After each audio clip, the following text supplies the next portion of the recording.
Diaspora Engagement Forum is very important because it allows us, the Institute, to engage with one of the most important stakeholders when it comes to remittances. Remittance is not only about those who receive and benefit from that. It is also those who send money. Those are the diaspora people, the diaspora community. Engaging with diaspora is key because of their special connection with the countries of origin. They are investors, they are potential investors, and their role is important because they want to seize business opportunities, but they want also to play a social role. They want to be useful for the countries to improve developmental outcomes, education, health, decent work. That is why it's important to connect with them, it's important to listen to them and to identify obstacles that can stand in the middle of having an increased level of diaspora investment.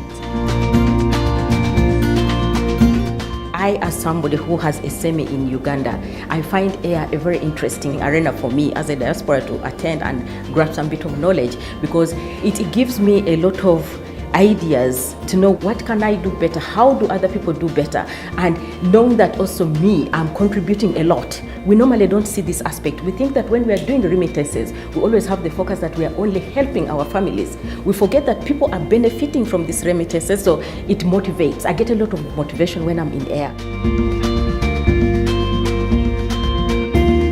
The sessions are interesting because they come up with a framework of how do we resolve the constraints that the remittances face in Africa, and especially what are the policy paradigms. My take on policy paradigm is that we have to improve the policy environment, not only for the investment that take place, but for the outcome of those investments in terms of the development discourse. And I'm very, very excited that at least we have a headway in terms of what we see as the positive impact of remittances and what we see as facilitating instruments of investment platforms. How can we reduce the cost of remittances? That is very, very important, and that is critical in the sense that more people will be more than motivated to use the formal channels. And the formal channels will also facilitate how we can match remittances to investment potentials or investment opportunities. And through the data that might come out of it, we're able to actually make informed planning and informed policy to actually tap into the development potentials of remittances on the continent. One of the key things around how we develop a multi-stakeholder approach, we must really think about who is in that space and who you bring to the table. The power that our governments also have. A lot of the time they don't have the resources to help advance some of the diaspora initiatives, but what they have is a convening power and being able to bring together some of the stakeholders who are able to put resources into scaling up diaspora work and institutionalizing those initiatives.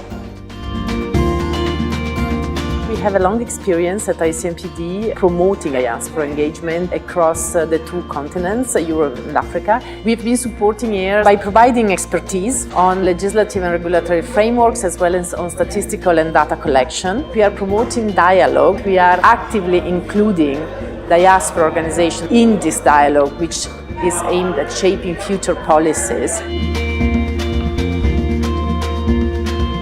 At the end of the day, the implementation of the recommendations will not rely only on the diaspora themselves. It won't rely only on the government. It relies on all stakeholders. It is only when we work together that we can get some achievement and for the benefit of those who send and receive remittances.